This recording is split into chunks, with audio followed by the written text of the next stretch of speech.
ಯಾವುದೇ ಷರತ್ತು ಮತ್ತು ಹುದ್ದೆಯ ನಿರೀಕ್ಷೆ ಇಟ್ಟುಕೊಂಡು ನಾನು ಬಿಜೆಪಿ ಸೇರಿಲ್ಲ ಅಂತ ಮಾಜಿ ಸಿಎಂ ಎಸ್ಎಂ ಕೃಷ್ಣ ಹೇಳಿದ್ದಾರೆ. ದೆಹಲಿಯಲ್ಲಿ ಮಾತನಾಡಿದ ಅವರು ಕಾಂಗ್ರೆಸ್ ಪಕ್ಷದ್ದು ಸೋಗಲಾಡಿತನದ ಜಾತ್ಯತೀತತೆ ಅಂತ ಹೇಳುವ ಮೂಲಕ ಕಾಂಗ್ರೆಸ್ ವಿರುದ್ಧ ವಾಗ್ದಾಳಿ ನಡೆಸಿದರು. ಎಸ್ಎಂ ಕೃಷ್ಣ ಜೊತೆಗೆ ನಮ್ಮ ಪ್ರತಿನಿಧಿ ಚಂದ್ರಮೋಹನ್ ನಡೆಸಿರುವಂತಹ ಮಾತುಕತೆ ಇಲ್ಲಿದೆ. ಕರ್ನಾಟಕದ ಹಿರಿಯ ರಾಜಕಾರಣಿ, ಮುತ್ಸದ್ದಿ ರಾಜಕಾರಣಿ ಎಂದೇ ಹೆಸರಾದ ಎಸ್ಎಂ ಕೃಷ್ಣ ಅವರು 2 ದಿನದ ಹಿಂದೆ ಅಷ್ಟೇ ಬಿಜೆಪಿ ಪಕ್ಷವನ್ನು ಅಧಿಕೃತವಾಗಿ ಸೇರಿದ್ದಾರೆ. ಎಸ್ಎಂ ಕೃಷ್ಣ ಅವರು ಬಿಜೆಪಿ ಪಕ್ಷವನ್ನು ಸೇರಿದ್ದು ಯಾಕೆ, ಕಾಂಗ್ರೆಸ್ ಪಕ್ಷವನ್ನು ತ್ಯಜಿಸಿದರ ಹಿಂದಿನ ಕಾರಣಗಳೇನು ಅನ್ನೋದ್ರ ಬಗ್ಗೆ ಮಾತಾಡಲಿಕ್ಕೆ ಈಗ ಖುದ್ದು ಎಸ್ಎಂ ಕೃಷ್ಣ ಅವರು ನಮ್ಮೊಂದಿಗಿದ್ದಾರೆ. ಈಗ ಎಸ್ಎಂ ಕೃಷ್ಣ ಅವರೊಂದಿಗೆ ಮಾತಾಡೋಣ. ಸರ್, ಈಗ ರಾಜ್ಯದಲ್ಲಿ ಜನ ಎಲ್ಲರೂ ಕೇಳ್ತಾ ಇರುವಂಥ ಪ್ರಶ್ನೆ ಏನಂದರೆ, ಕಾಂಗ್ರೆಸ್ ಪಕ್ಷ ತಮಗೆ ಎಲ್ಲವನ್ನೂ ಕೂಡ ಕೊಟ್ಟಿತ್ತು, ಆದರೂ ಕೂಡ ತಾವು ಕಾಂಗ್ರೆಸ್ ಪಕ್ಷವನ್ನು ತ್ಯಜಿಸಿದ್ದು ಯಾಕೆ ಅಂತ. ಕಾಂಗ್ರೆಸ್ ಪಕ್ಷವನ್ನು ಯಾಕೆ ತ್ಯಜಿಸಿದೆ ಅಂತ, ನಾನು ಕಾಂಗ್ರೆಸ್ ಪಕ್ಷದಲ್ಲಿ 46 ವರ್ಷಗಳ ಕಾಲ ಕೆಲಸ ಮಾಡಿದೆ. ಅದಕ್ಕೆ ಪ್ರಾಮುಖ್ಯವಾದಂಥ ಕಾರಣ ಏನು ಅಂತ ಹೇಳಿದ್ರೆ, ಕಾಂಗ್ರೆಸ್ ಇಂದಿರಾ ಗಾಂಧಿಯವರ ನಾಯಕತ್ವ ಇತ್ತು. ಅದರಿಂದ ಪ್ರಭಾವಿತನಾದೆ. ನಾನು ಸಮಾಜವಾದಿ ಹಿಂಬದಿಯಿಂದ ಬಂದವನು. ನಾನು ಮೊದಲು ಶಾಸನಸಭೆಗೆ ಬಂದದ್ದು, ಆಮೇಲೆ ಲೋಕಸಭೆಗೆ ಬಂದದ್ದು ಎಲ್ಲ ಕಾಂಗ್ರೆಸ್ನ ವಿರುದ್ಧ, ಪ್ರಜಾ ಸೋಷಲಿಸ್ಟ್ ಪಕ್ಷದ ಪರವಾಗಿ.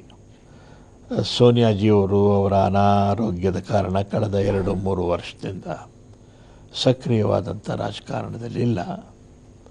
ಹೊಸ ತಲೆಮಾರಿನ ನಾಯಕರುಗಳು ಕಾಂಗ್ರೆಸ್ನಲ್ಲಿ ಈ ವಂಶ ಪಾರಂಪರ್ಯವಾಗಿ ಏನು ನಡೆದುಕೊಂಡು ಬಂತು ಅದರ ಛತ್ರಿಯ ಕೆಳಗೆ ಉದ್ಭವಿಸಿದರು.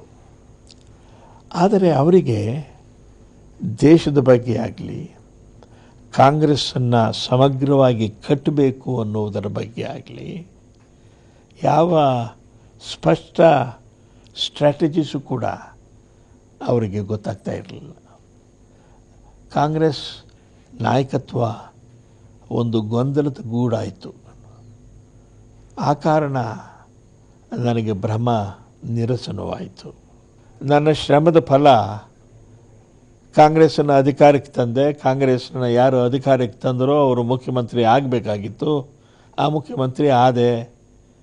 ಆ ಮುಖ್ಯಮಂತ್ರಿ ಆಗಿ ಕರ್ನಾಟಕದಲ್ಲಿ ಜನಮನದಲ್ಲಿ ಅಳಿಸಲಾಗದ ಒಂದು ಮುದ್ರೆಯನ್ನು ಓದಿ ಬಿಟ್ಟು ಬಂದಿದ್ದೇನೆ.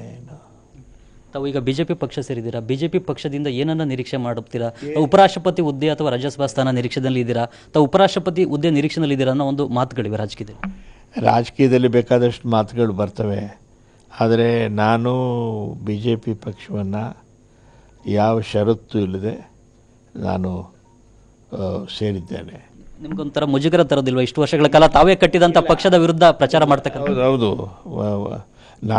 ನಾವೇ ಕಟ್ಟಿದಂಥ ಪಕ್ಷ ಇವತ್ತು ಯಾವ ಜಾಡು ಹಿಡಿದಿದೆ ಅಂತಕ್ಕಂಥದ್ದನ್ನು ಜನಗಳಿಗೆ ಮನವರಿಕೆ ಮಾಡಿಕೊಡ್ಬೇಕಾಗಿರ್ತಕ್ಕಂಥದ್ದು ನಮ್ಮಂಥ ಹಿರಿಯರ ಕರ್ತವ್ಯ. ಆ ಕರ್ತವ್ಯವನ್ನು ನಾನು ನಿರ್ವಹಿಸ್ತೇನೆ. ಈಗ ಬಿಜೆಪಿ ಪಕ್ಷಕ್ಕೆ RSS ಮಾತೃ ಸಂಸ್ಥೆಯಾಗಿದೆ, ಬಿಜೆಪಿಗೆ ಹಿಂದುತ್ವದ ಅಜೆಂಡಾ ಇದೆ, ಇವೆಲ್ಲವನ್ನು ಕೂಡ ಈಗ ನೀವು ಒಪ್ಕೊಳ್ಳೇಬೇಕಾಗುತ್ತೆ. ಇವುಗಳ ಬಗ್ಗೆ ಎಲ್ಲ ಏನು ಹೇಳ್ತೀರಿ? ಇಷ್ಟು ವರ್ಷಗಳ ಕಾಲ ಸಮಾಜವಾದಿ ಜಾತ್ಯತೀತತೆ ಪ್ರತಿಪಾದಿಸಿದ್ರಿ. ಈ ಕಾಂಗ್ರೆಸ್ಸಿನ ಜಾತ್ಯತೀತತೆಯನ್ನು ನೋಡಿದ್ದೇನೆ,